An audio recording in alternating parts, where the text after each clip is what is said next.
like, oh, Abraham Lincoln was cool, and then you were like, oh yeah, he also hated it. Abraham Lincoln did one kind of cool, But technically illegal. it wasn't even to end slavery. You Yeah. guys took both of my last peppers. There was no reason for Abraham Lincoln. We didn't get any tragedy notes there. STEM will create a culture that can respond from a scientific and mathematical area, but I don't think it addresses creative problem solving the way that art does.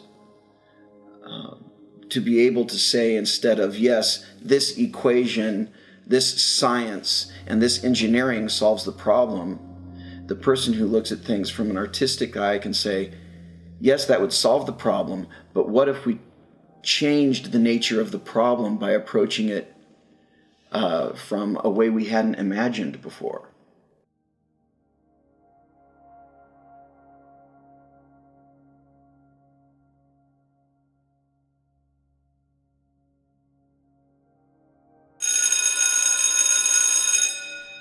Favorite projects of students, I would say the ones that students consistently remember as their favorites, my alumni remember. It ranges from students, it'll either be a dystopia project or a Hamlet project in which the students do any art form that they choose, whether it's dance or poetry or visual art or music, that interprets some aspect of one of the dystopian novels that we read, 1984, Fahrenheit 451, Brave New World, or of Hamlet. They can take a passage from Hamlet and interpret it through art or music or dance. So I'm trying to open windows from various aspects of learning and the way our brains interpret things. And finding those connections is always fascinating for me.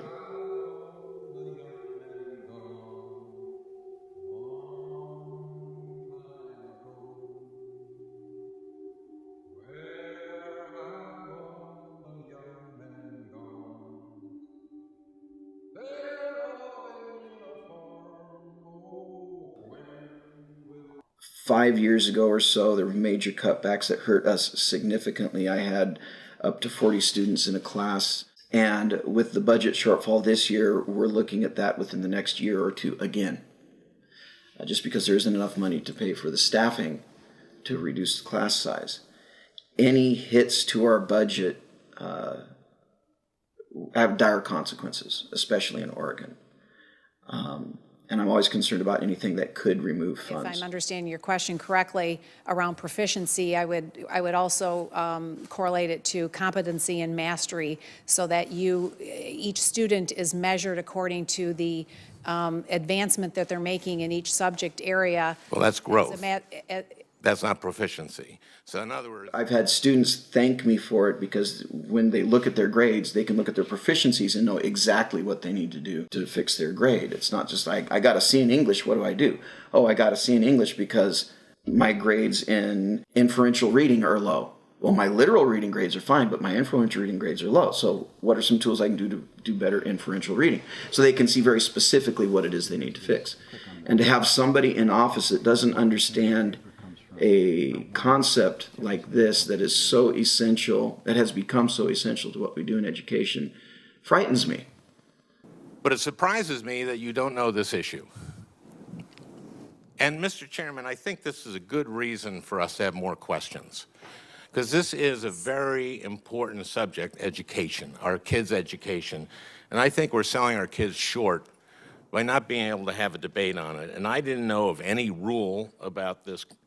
We go into the teaching business because of our passion for learning and for watching that learning happen in young people, and because of our hope in the future that lies in these young people.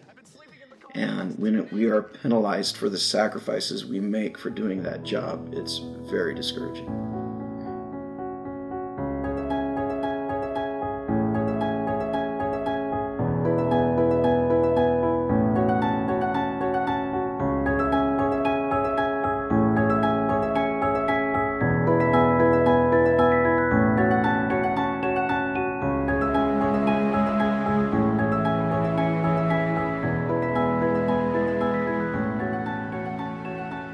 I've taught 25 years of my life. I've been there the last 14 to 15.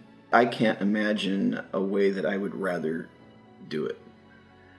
My alumni, as you guys are friends that spend time with me outside of school occasionally. People that come in from town, from across the country, come into town, will let me know and say, hey, can we go out and have a beer and visit and catch up? So it's incredibly rewarding. I mean, I always knew that teaching was a rewarding career. I had no idea what I was stepping into. Once you've found a job that you love, you'll never work another day in your life. That's kind of where I've landed. It's been a playground. It's been a playground.